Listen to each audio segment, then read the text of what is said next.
This is really hard, isn't it? Listening to Christ say to us, it's no longer the law, an eye for an eye and a tooth for a tooth. We are so filled with the desire of revenge. It's natural. When someone has hurt us, we have to get back at them. So many times we hear the story of road rage. You're driving along on the road and someone cuts you off.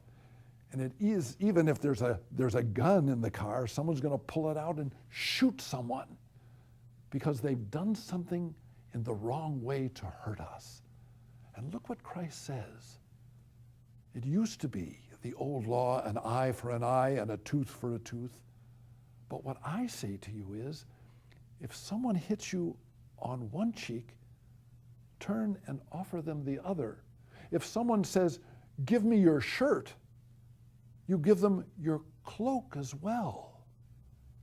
It's almost like Christ is saying, weakness is what I want you to do.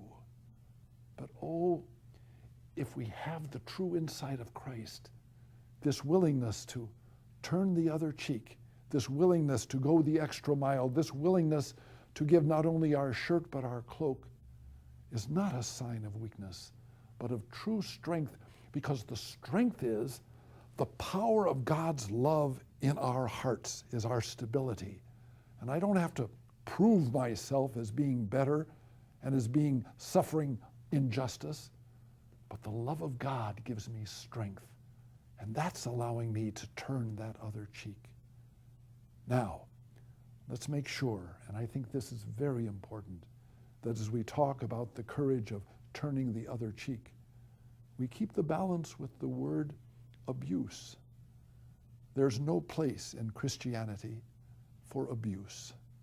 So many times we can find a marriage situation where a wife or a husband is being abused, and they're going to say, well, for so many years I go through this because Christ has said, turn the other cheek. No. You've got to make sure that you have the balance.